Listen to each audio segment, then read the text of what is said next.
Hello, everyone. Thank you so much for joining us for our event this afternoon. We'll just give it a few minutes, maybe one or two, for everyone else who is joining us this afternoon to join the call comfortably. In the meantime, thank you so much for being with us this afternoon. My name is Magdalena. I will be your host for today. And we will begin this session in just a few moments. But thank you so much for being with us.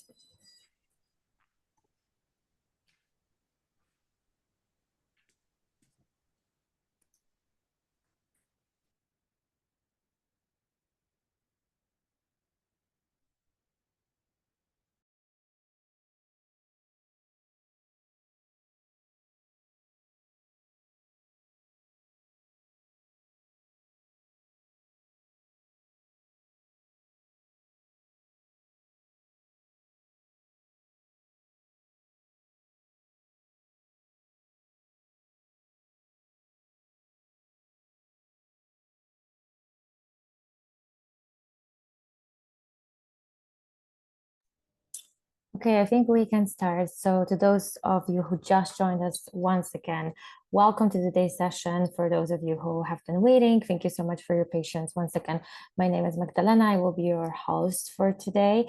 And welcome to the event, How to Make a Positive Social Impact. Thank you so much for being with us this afternoon. This session is the first event of the How To series for this academic year. It's been organized in collaboration by King's Alumni team and King's Experience team from King's Careers and Employability Department.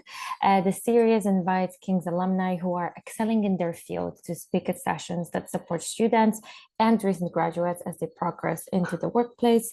Sessions include both wider conversations about the workplace and how to find fulfillment in careers and practical guidance for students making their first steps after graduating. So thank you so much for coming to the first session of the series. We have brilliant guests today who will be sharing their areas of expertise, their experience and knowledge with you. And in a second, you will find out more about them. I would just like to let you know what we have on the agenda for you today. We will start with the introduction of all speakers, and then there will be a discussion panel that I will be chairing and asking our brilliant speakers different questions. Thanks to which you will find out more about their careers, but there will be also an opportunity for a Q&A.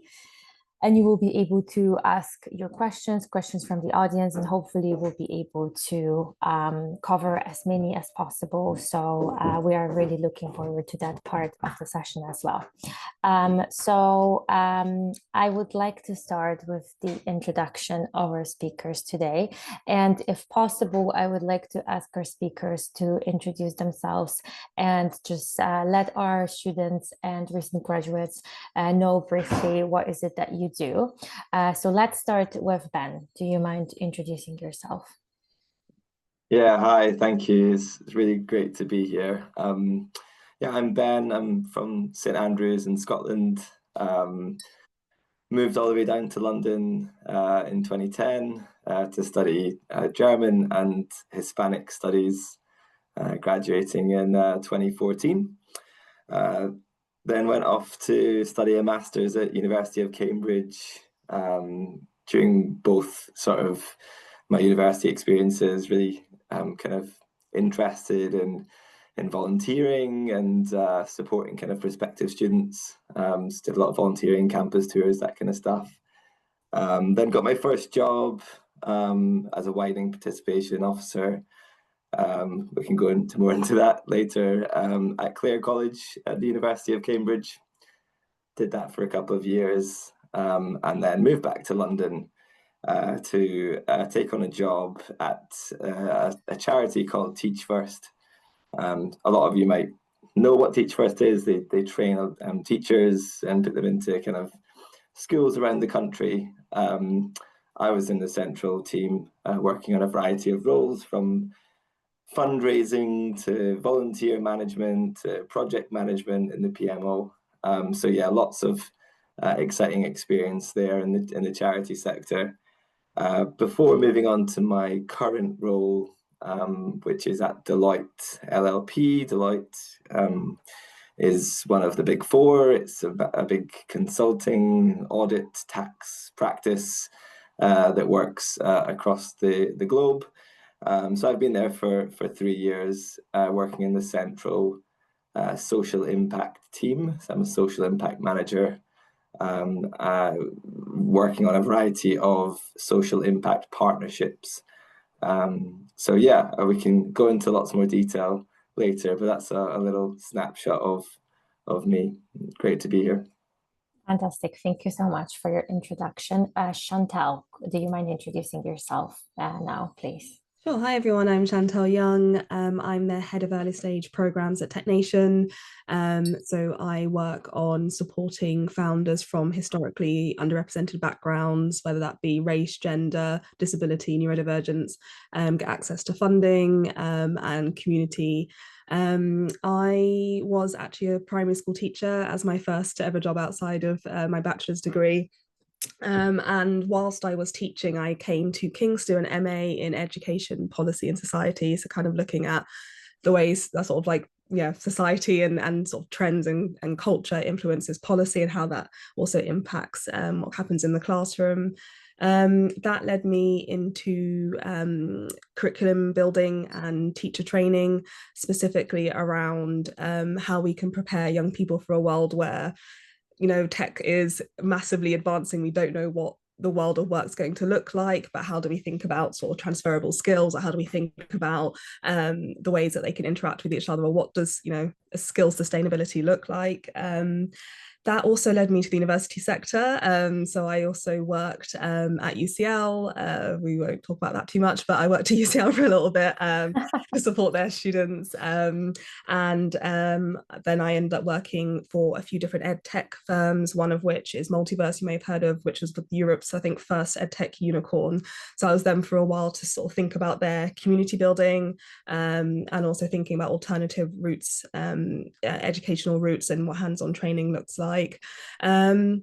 And then, yeah, now I'm at TechNation, thinking about what does community in education look like for entrepreneurs, and how to bring people together. And then outside of work, which I've mentioned before in an article I wrote for King's, actually, I support queer families to sort of, I run sort of two different organizations, one to support queer families to find community, and another one also to influence policy in Africa and the Caribbean around LGBTQ rights. That's incredible. Thank you so much. Thanks for mentioning the skills as well, transferable skills, because we'll definitely touch upon that later today in the session as well. Thank you so much, Chantal. Now let's move on to our next guest, Holly. Hi everyone. Yeah, thanks again for inviting me. Good to be here. My name's Holly. I'll do a bit of a chronological intro, like Ben has inspired me to mention the fact that I grew up in Yorkshire. And then I did my undergraduate at Bristol, so in political science and French. And then before I went to King's, and indeed shortly after, so I did a Masters of Public Policy at King's around 2018.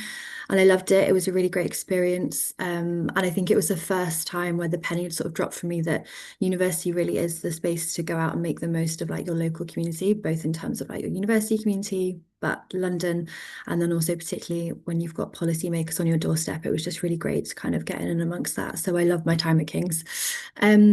Either side of that, I did a range of jobs that I would say were just, I don't want to say just actually, because that's not a very good word when we're talking about careers, but I wouldn't say they fit into like a career box.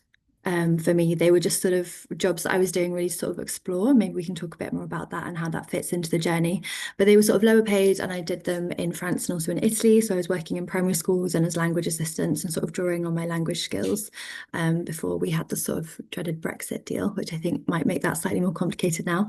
But anyway, shortly after leaving King's, I landed my first job, I suppose, in the sort of social impact space. So I was working for a charity called the Access Project, which supported disadvantaged or underserved young people to access and attain at top universities.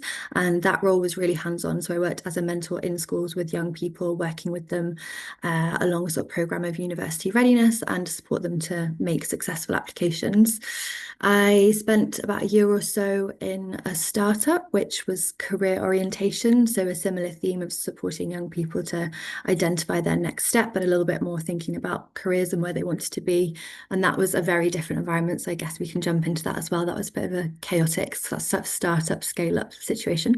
I also worked at university to continue the trend. So I was deputy head of widening participation at the University of Cambridge, which was a really interesting role. So it was sort of leading a lot of our work around how are we making Cambridge a more accessible and diverse place, and how are we recruiting in a way that supports young people from underrepresented backgrounds to achieve through that recruitment process, and then also, yeah, obviously have fantastic experiences once they arrive. And about 3 months ago, I joined my current organisation, which is an organisation called Impetus, which probably you may not have heard of, but I think once you kind of start Googling and see who they're connected to, it might help you understand where they fit into the ecosystem. But we are what we call an impact funder. So we find and identify charities who are doing really great things to support disadvantaged young people. And then we fund them, so we give them cash, but we also capacity build with them. So it's sort of a consultancy add-on as well. And I've been doing that for about 3 months and loving it so far. So happy to touch more on that. Thanks. Amazing. Thank you so much, Holly. And last but not least, of course, our guest on a panel, Kunle. Oh, thank you everyone for inviting me today. So my name is Kunle Babawale. I'm a consultant urological surgeon. I work in Somerset Hospital, specializing in laser prostate surgery. Medical school for me was 10 years ago at King's, a time which I really enjoyed. Interesting flashback is my mum also worked at King's as a nurse as well, so I love being back all the time. So my journey, particularly in terms of social impact, really started during lockdown, where with my sister, who's my co-founder, we started a social enterprise called Cycle Together. And that was really during lockdown to try and break down some of the barriers of physical and mental well-being, and also social isolation.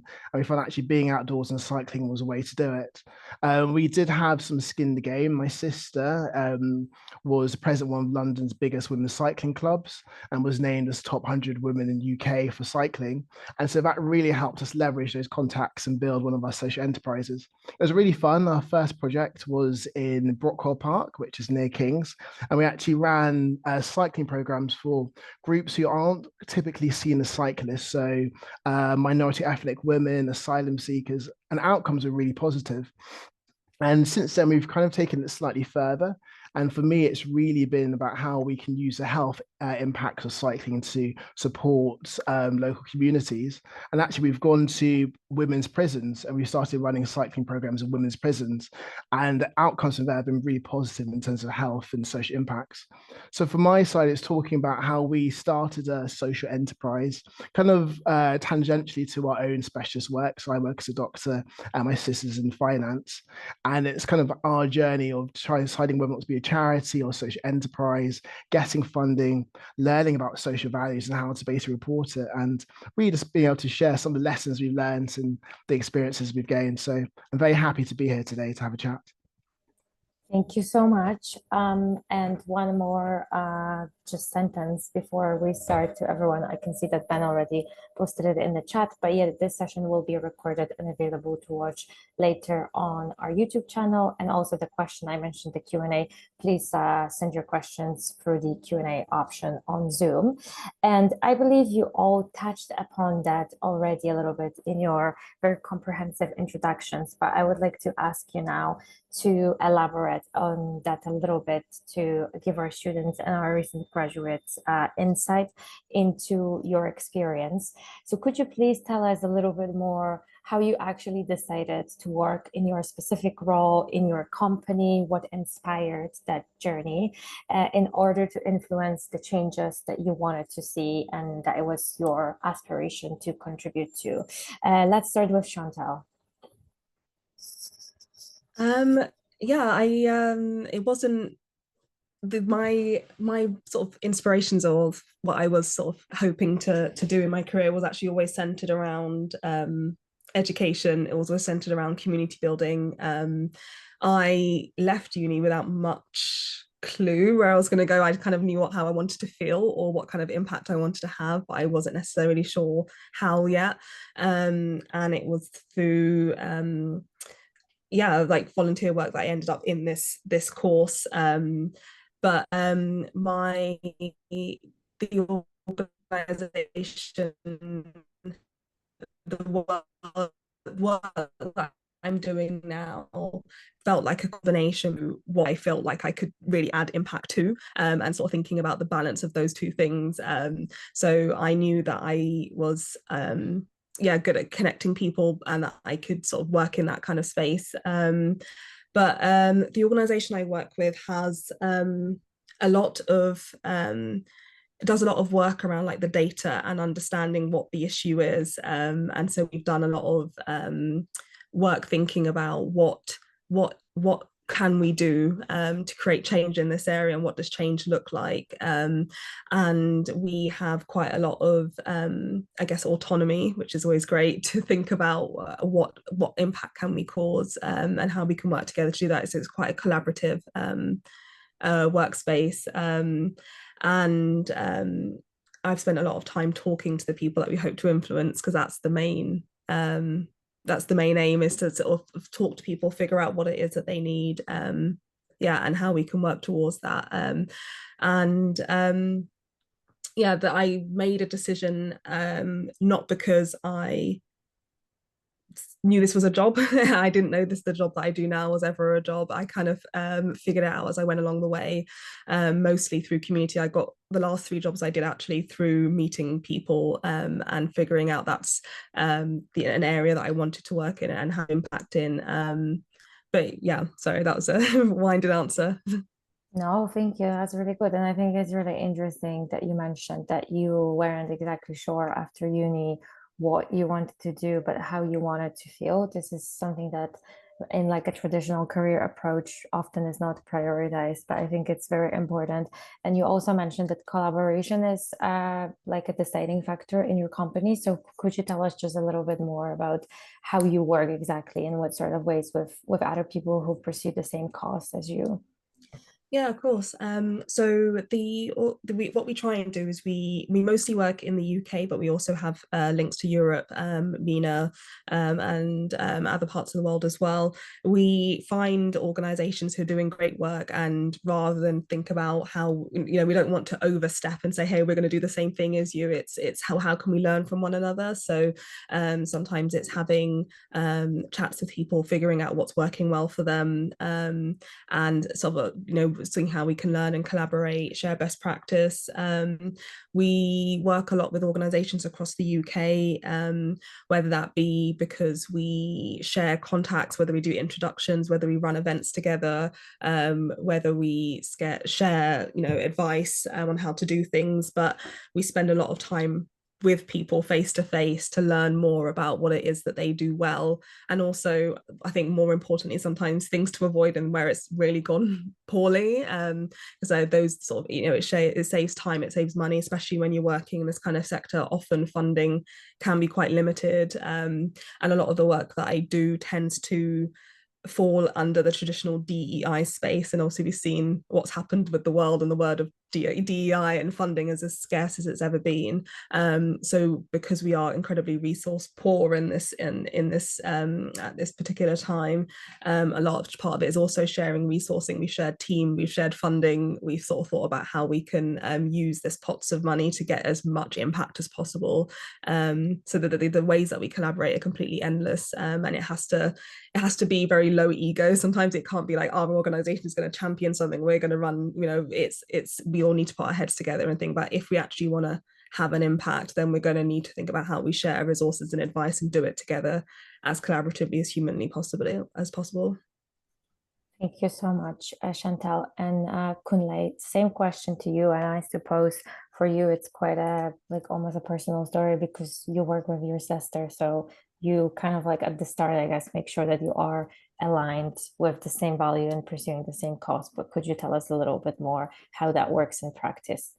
Yeah, absolutely. Well, definitely working with a sibling is an experience that if you can have it, I would recommend.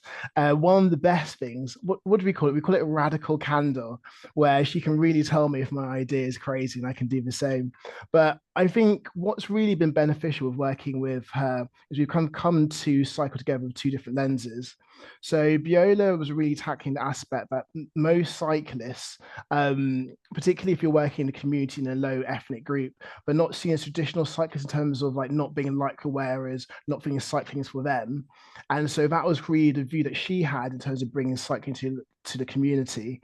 For me as a clinician, I really saw that her project was an opportunity to do quite a few things. So first of all, cycling is a really good low impact exercise, and particularly in hospitals, you can see how secondary preventions, improving your physical activity, can really impact health.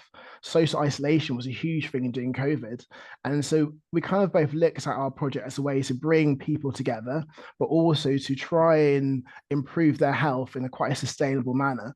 And that was why we started in Brixton, where we knew there was quite a high variation in terms of demographics. Your question about working and starting off in terms of social value is a really interesting one, because both my sister and I, we both have full-time day jobs. She works in finance and I work in surgery. It was really navigating the space of social values. So particularly when it came to getting grant funding and getting sponsorship, we had to educate ourselves in terms of how social value is measured.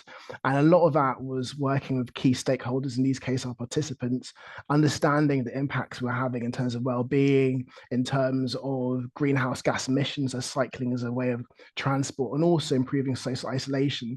And being able to vocalize that correctly, it enabled us to get access to grants. So our first project in Brockwell Park, we had grant funding from Brockwell Live. Our Women's in Prisons project had grant funding from Share the Joy.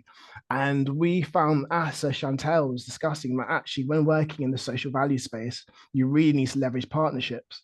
So we found that mental health was a really big challenge during lockdown, and we had links with the Mind mental health charity. So we did some work with them, which is really important as talking to cycling leaders. Most recently, we partnered with Specialized, which gave us free bikes, which was revolutionary because we were then able to give the women who did a program bikes afterwards.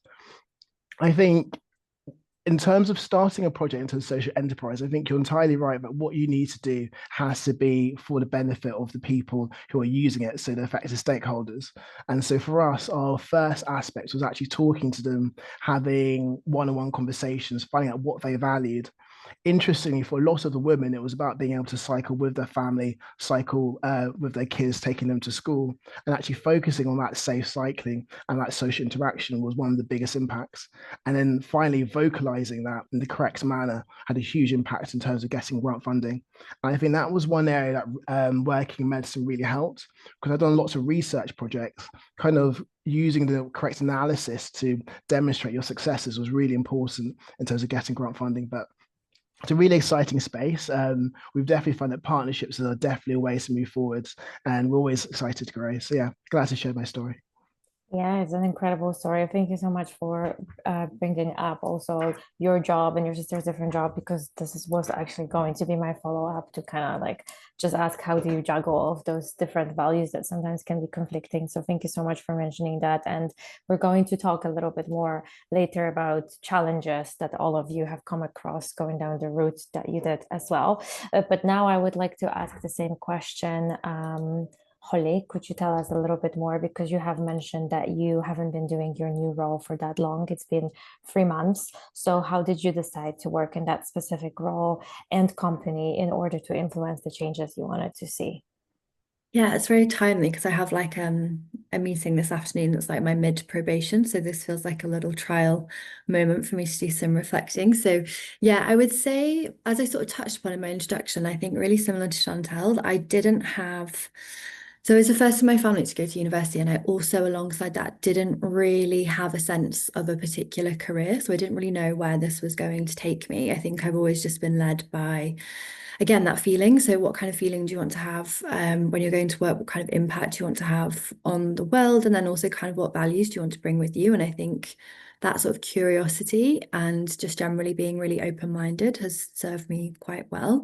So I would say that where I am now is sort of the sum of all of my experiences before. So I started out in that very sort of hands-on role. So that one I will say I sort of fell in. I was like browsing during lockdown, and it was this charity that kind of I think really spoke to like my personal experience of getting into these sort of top universities, maybe from backgrounds that have been underrepresented historically.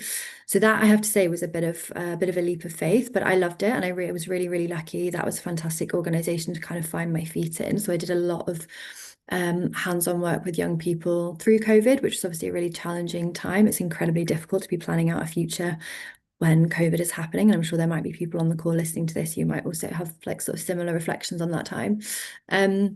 But I loved it. And then I think the natural progression really when you're working in a social impact career directly with young people is that at some point, if you're progressing, you'll be moving away from doing that direct delivery with young people. And so I moved into program management roles, and I was managing people who were doing those roles. And the sorts of questions and things I would be thinking about at that time was, how are we making sure that our school partnerships are happy? Are they happy with the program we're delivering? Are the young people working with safe? Is the program that we're delivering high quality? Are my team actually doing the delivering? Is it getting done? So that was a little bit more of an operational role. And then I think a natural flow into that, and this was still whilst I was at the charity, but then later kind of bled into my Cambridge career, I became a little bit more obsessed with the impact. So and I think there's lots of charities that maybe get a bit of a bad rep for not caring about impact in the sector, but I actually think that's a bit of a myth. I don't think that's a fair characterization. But I think there certainly is a lot of delivery that happens, and that having the time and space to reflect and question the impact of what you're doing can sometimes be a luxury, because it does require time, and it also sometimes requires staff to do some of like the number crunching for you. So I moved into that kind of space, and I spanned program and impact, and found that to be like a really, really motivating and energizing space for me. So I did a couple of years in the charity, and then also at the startup doing similar roles, so looking at program and impact of what we were doing. And then I moved up to Cambridge to my deputy head position, which I loved. And I think it was really special working in widening access in one of the most elite spaces in the UK. It was really, really interesting. And I developed so many skills in terms of influencing, and I learned so much about myself. And it was really a bit of a training program in like assertiveness and influencing through and up and around. And I think we'll talk about that maybe in the challenges section. But I think some of those experiences just taught me that I do actually kind of have a much clearer sense of where I'm at now than I certainly did when I was leaving university and when I was doing all that sort of faffing that I described between my degrees that I loved. But it definitely, I've got the wisdom now to reflect. So I know now going forward that I wanted a job that had impact, but also that worked still really closely with the charity sector, because I think charities are doing really great work. I think to Chantel's point, often they fill gaps in society. So they're filling a gap in policy, or sometimes they're like spaces where policy is developed and trialed and then it's taken up by government. So I think there's lots of innovative, exciting work happening. But I really wanted to be able to be more of a sort of constant partner. And I think being in the organisation I am now, which is a bit separate from the slightly more turbulent funding sector, means that we're a bit insulated from that. And we have the benefit in my role of, so I work with one or two charities over a very long period of time. So we fund them for on average about 7 years, which means you can really zoom out and take a long view of like, what is this charity trying to achieve? How are we going to fit in on that journey? And also to Chantal and Conley's point, like how can we partnership and leverage our pro bono networks to get them there as best as possible? So that's a really long answer, but I think I love it. I think it's really impactful work, and I wouldn't change my career, even though it has felt really like I have had no idea what I'm doing a lot of moments. But I think that's all the kind of part of the course, and I think it's important not to sit in those for too long. We love a long answer, so please don't worry. And I think a lot of students can find that reassuring, that you didn't really have much of an idea at the very beginning, but then you progressed with different things that interested you. Also, good luck with your probation meeting. You have about 100 people that will be keeping their fingers crossed for you this afternoon, so I'm sure you'll do well. And Ben, I would like to ask you the same question. Could you tell us how you decided to work in your specific role and in the company as well to influence the changes that you wanted to see? Yeah. Yeah, I mean, there's a lot of similarities from what the others have said. I also didn't really have a sense of career. I had no idea what I wanted to do. I studied modern languages, which doesn't necessarily give you a direct route into something. So I also went with that kind of feeling, but I also looked into like my extracurricular life and what I was doing and what I enjoyed. So I did a lot of. I mentioned this in my intro. I did a lot of volunteering and fundraising during university. There's lots of groups that you can take part in. I was part of the King's College widening participation team, doing campus tours and meeting people and just putting my hand up to kind of get involved, because sometimes studying in London can be quite insular, and I think that I felt that coming from the Scottish countryside and as a sort of 18-year-old in this big city, you just really didn't have a clue what who I was and what I valued and all that kind of thing. So I think that was really critical, because then, as I said, I moved to Cambridge to do my master's, and again it was in sort of languages and it was Hispanic studies, and again continued that work and kind of helping people from underrepresented groups really get to grips with the education system and like applications to university, and I just got a huge buzz from it, and could feel that kind of feeling that we are just talking about, was that was the right thing. Before I thought I was going to be in a big kind of global travel and tourism company using my languages every day, and kind of that was the expectation of me. But it wasn't the kind of what happened. I kind of went with the flow. I really enjoyed my time in Cambridge, and then I got my job in the kind of widening participation team at one of the colleges that I was studying at, and I just I was like I want to stay. I've got great friends, and I'm doing some really impactful stuff.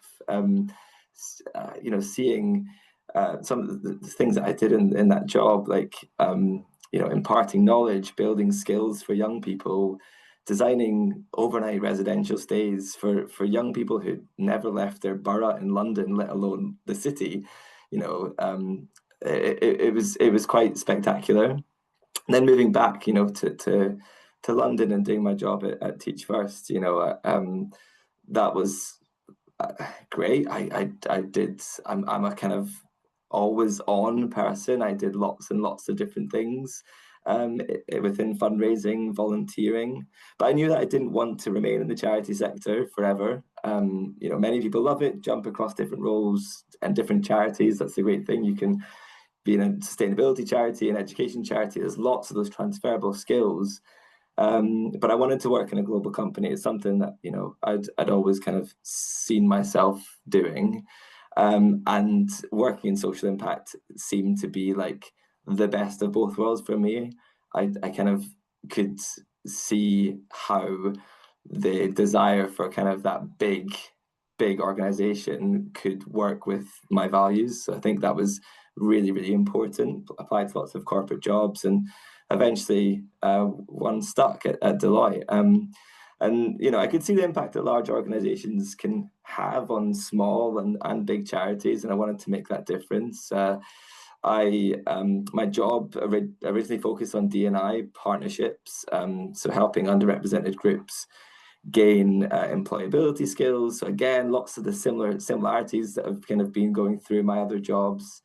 I founded and chaired the Teach First LGBTQ plus network, and sort of being queer myself, I was so attracted to the idea that I could make kind of a tangible difference on people's lives from the kind of corporate side. Kind of also expand my knowledge of kind of other areas of D&I that I was maybe less familiar with, like sort of disability inclusion and accessibility, which forms a big part of my job now. So yeah, I mean, I get a buzz from kind of working with loads of charities. I get to help them navigate kind of operational challenges through pro bono. help teams build fundraising events, volunteering opportunities, and you can really see the kind of impact that has on many of the partnerships that I work with. Yeah, I think. Thank you so much. Thank you. And yeah, I think it's really important to like tie in the like personal story with the bigger work that you do, as you have shared with us. So thank you so much for that, because then it really does make sense, like why we want to make this social impact. I have mentioned talking about challenges a little bit, so I would like to ask you all to elaborate on that a little bit. It was also interesting that a few of you mentioned different skills that you developed along the way. Kunle and Chantal, for example, mentioned the partnerships, the importance of partnerships and stakeholder management. Holly also mentioned the skills that she developed all the way along her career. So I would like to ask you all now if there were any particular challenges you found going down the route that you did, but also highlights, and what kind of day-to-day realities of the skills do you think you needed while facing up to these challenges or experiencing those highlights. I would like to start with Kunle now. Thank you. So the challenges that we faced, I guess first of all, I'd probably talk about our most recent project, which has been going into women's prisons to deliver cycle training. We knew that it was something we wanted to do because the women in prison are often the most vulnerable in society. They've got the worst physical health, they're isolated, they're usually carers for their family and kids and have difficulty with employment. So we knew that if we could get cycle training into prisons, we could teach women to cycle, which gives them access to it, but also could really help with employability as well. But getting into women's prison and running a program is a very challenging thing to do. There's lots of security, there's lots of legislations. Basically, getting bikes into prison was a challenge. We succeeded in doing that by basically working small and building up with a pilot. Because we're a social enterprise and we're a company limited by shares, it gives us a bit more flexibility in terms of how we work. We're able to do lots of things in terms of pro bono manner. We got volunteers to go into prison. And actually, we were able to run a project within H&P Downview, which is a women's prison in London, and outcomes of that were absolutely fantastic. And by succeeding with one pilot project, it's allowed us now to basically progress onwards. And we've got some more funding from Share the Joy to do another pilot project in prisons. I think alongside working small, partnerships are really important. So there's fantastic charities out there. For example, Onwards and Upwards works with women with prisons and gets employment for prisons. There's New Futures Network as well, which is part of His Majesty's Prison Service. And I think in order to progress forwards, I think there's often people with different skill sets. And if you can partner with them and demonstrate the social value you're trying to work towards, it can be really effective. Other challenges I think we found is navigating the space of social values. So there's very specific language that we use when describing social impact, particularly in terms of your key stakeholders, whether they're women, whether they're new cyclists. And you need to be able to demonstrate that in a clear manner in order to get access to funding. And there are great resources outside. So there's Institute of Social Impact or Social Values UK, which does do training, which is really useful.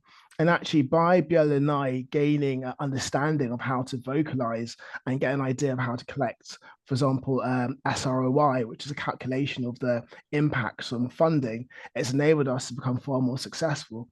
And over the last few years, we've been able to get 3 different grant funders and also get partnerships as well. So I think you have to understand how you can celebrate your successes in a way that funders know, and that's completely new, completely different to the work Björn and I did, but an exciting space. So I think partnering with other people and also learning on the job, I think, is a key thing we use to navigate our challenges. Thank you so much. Just a quick reminder in the meantime for all of our students and recent graduates to post your questions in the Q&A option, because we'll be entering the Q&A part shortly. But now I would like to ask Ben the same question. Could you tell us a little bit more about either challenges or highlights or both, and also some skills that you developed that you think would be useful and transferable for those different types of careers? Yeah, I think one of the biggest challenges, this is huge, is that I went from a charity, you know, with 700 employees. That is a big charity. But in comparison to where I am now at Deloitte, you know, there's 25,000 people in the UK only. There's about 16,000 in London. It was a huge change for me. I've been at Deloitte for 3 years. I would say I've only really I got to grips maybe about a year and a half in, like with everything. Like there's so many teams, there's so many different service lines, so many different things, and we're just one small team of about 20 people that you know that are trying to make this kind of transformational change for the organization, not just within the kind of social sphere, social impact, but also with sort of environmental impact as well and sustainability. So I think that is one of the biggest learning curves for me. I think Deloitte is a partnership, so that means it's owned by partners. The hierarchy of that means that you know one of the skills that you really need to build is influencing skills.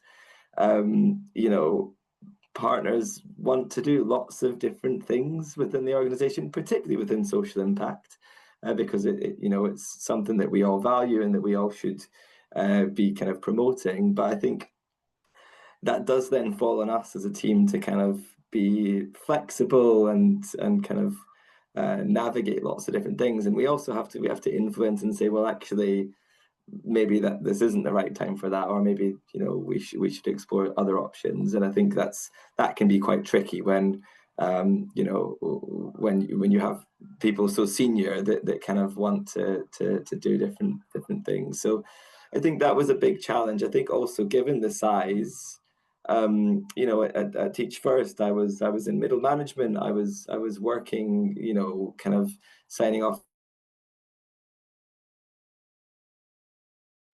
Is it me or did we lose Ben for a second? I think, yeah, it can be the internet connection. So maybe let's give him a few more seconds. And oh, there he is. That's oh Sorry, Ben, we did I lost cut you out? for like, oh, frozen. Oh. Yeah, we lost you for about like 20 seconds, maybe. Oh, No no, worries. sorry. I was just sort of saying at Teach First, I was sort of, you know, making decisions. I got to sign off contracts. I felt quite empowered. And whilst I get some of that at Deloitte, I'm much more of an individual, and they kind of really value individuality. You know, if you want to be promoted, then you know you have to really give like what can you specifically bring to the table. So I'm now starting to look at individual kind of areas like inclusive design and accessibility, areas that interest me, but also are really valuable to the business. And we're trying to like understand, navigate the kind of the social impact side that's not just about, you know, forming partnerships, giving funding, giving, you know, volunteers or pro bono hours, but something a lot larger, something that is a bit more systemic. And we have to kind of find where we fit in that. So I think that's something that I'm exploring currently at the moment. So yeah, it's been a big change. Yeah, thank you so much. And it does sound like a big change. Going 700, I agree with you, it's not that little, but going to thousands of employees in your current company, that's definitely a big adjustment. I can see we have questions in the Q&A added, so thanks to everyone for adding them, and we're going to move on to them very shortly. So make sure to keep posting your questions. We'll be asking them just in a second. But now I would like to ask Holly the same question. I remember you mentioned in your previous answer that you found out a lot about yourself as well in terms of those personal skills and transferable skills as well. So could you tell us a little bit more about that? Yeah, sure. I think, yeah, challenges is really broad. I think there are lots of different types of challenges, as I think we've heard. So I think Ben's spoken about like structural challenges that happen within the organization that might reduce your ability to feel as empowered as you might like to be. And there's something there, I think, about figuring out that to me, I think is almost also like a value. So I now know because I don't like receiving too much instruction that I am someone that does enjoy a really high level of autonomy. So I think there's always a flip side to the challenge, that it helps you learn a bit more about yourself, or it helps you develop a skill.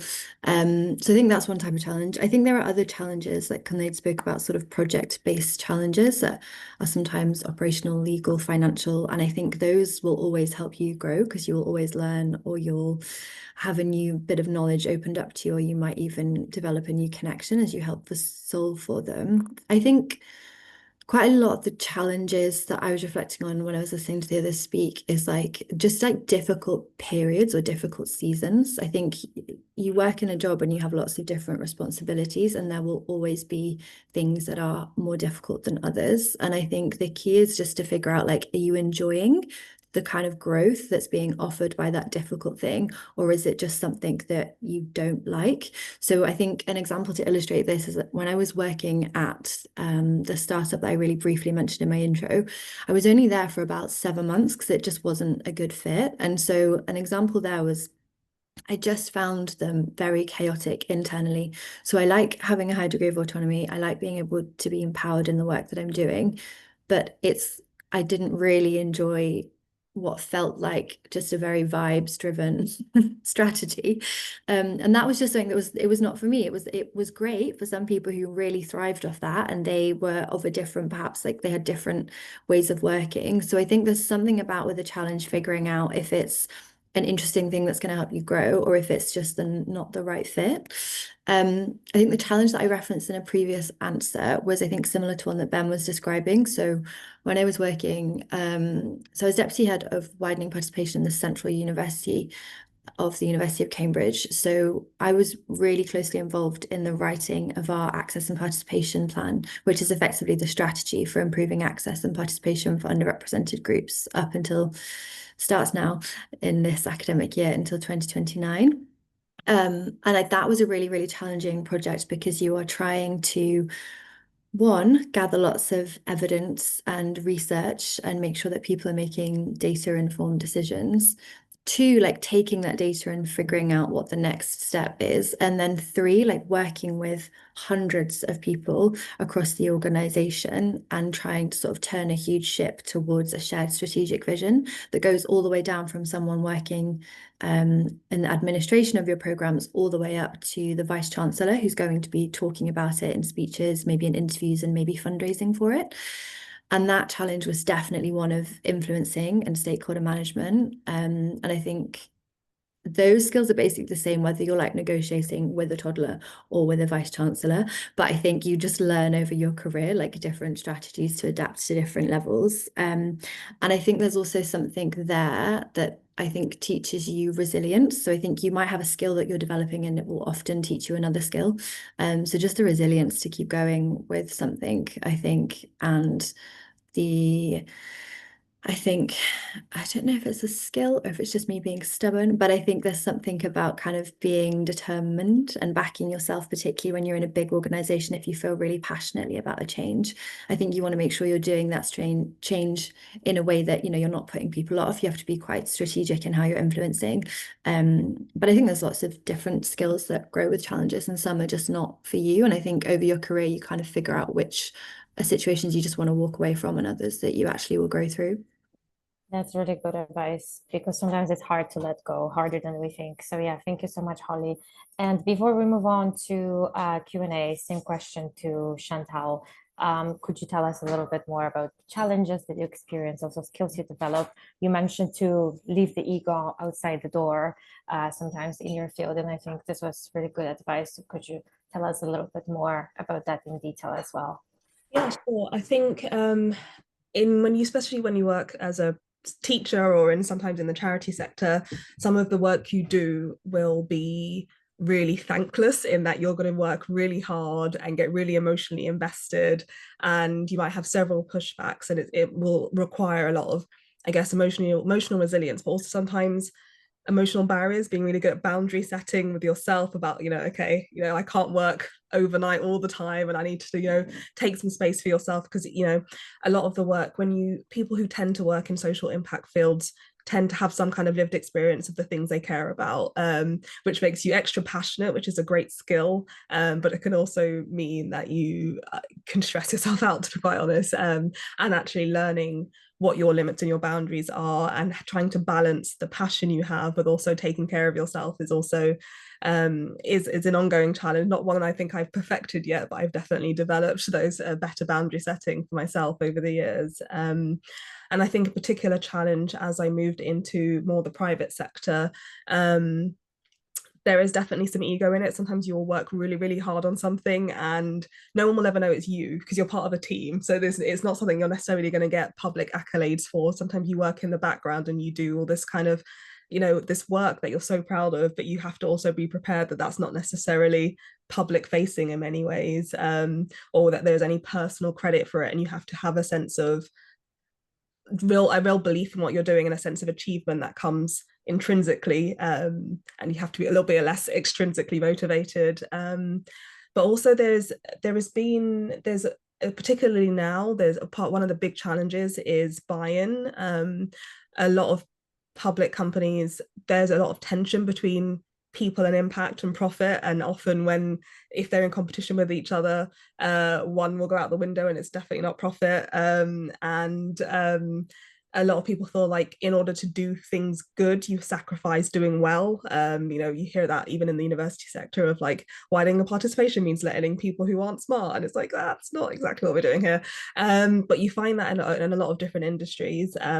So one of the challenges is showing people why this is important and why it matters, why they should devote time or money or resourcing to something. So you do a lot of persuading people, and I guess at the end of all of that, when it actually does work and when it does land, and when people care or when people do things, it is extra rewarding, because it does have you're able to see a real tangible impact on the people that you want to support, and sometimes when it's extra difficult, it's less boring, so that's always definitely a positive side of it. So yeah, that's one of the sort of major challenges actually, is you assume people care about what you care about, but sometimes they don't, and actually trying to convince them and bring them on the journey with you is a huge challenge, but really rewarding when it does work. Thanks so much, Chantal. I can see we have some really good questions in the Q&A, and also thank you to our speakers who already answered. I can see a few individual questions. Thanks so much for that. I can see we have a question. What's one actionable step we all can take after today's webinar to start contributing to positive social change? Do we have any volunteers among our speakers, among our panel, somebody who would like to answer this question and give some advice? I guess I'm happy to jump in with like a personal reflection, which is that I probably underestimated how much change or impact a person can have. So I think it's actually being really ambitious with what you can impact, and sort of break that down into steps. It's who can you talk to, or who could you persuade, or what information can you share, or what can you learn, or what learnings can you share, and all of that has a massive impact. So just really thinking through what your role could be, and not necessarily underestimate what that could be as well. I think I definitely agree with what Chantal says. I think also it's knowing that you have unique skills. So working in healthcare, I never thought that I could use my skills to have a social impact for women cycling, but it's recognizing that through your degrees that you get at King's, you will have tangential skills that you can apply to basically support and help with social impact. So it's not necessarily going to have to be related specifically to your role, but you'll have so many skills and unique ways of helping people. It's just thinking outside the box and challenging the problems that you face. And you'll be amazed at what you can do, as Chantal says. Thank you so much. Oh yeah, Holly, go on. I was just saying, I think the final thing I'd add is just like, don't make it too hard. Like just look inside and like figure out what feels authentic and what feels like you. I think it's really hard and abstract to think about career and be like, yeah, I'm gonna go and make an impact over here, but just find one thing that like you're passionate about and just make a small change, and you'll be already kind of further down a journey than you expect, I think, by the end. Yeah, thank you so much. That's really brilliant advice. And more on advice subject, actually. We have, I'm sure, a lot of students who are interested in similar types of career. And there is a question, what are good starting positions you think that those kind of students should apply to? Do you have any advice that you could share? Anyone?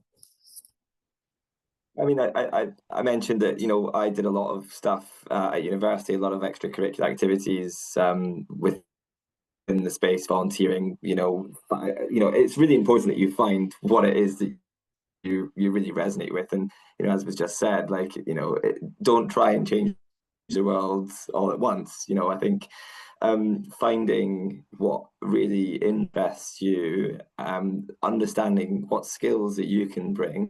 For me, it was, I'm a confident speaker. I love interacting with people. I think that really kind of was what cemented this sort of career for me. So I think doing your research, understanding what's out there, is a really good starting point. And I think there are lots of entry-level jobs within the private sector in this space. I think there's a lot out there. Just doing your research is super important.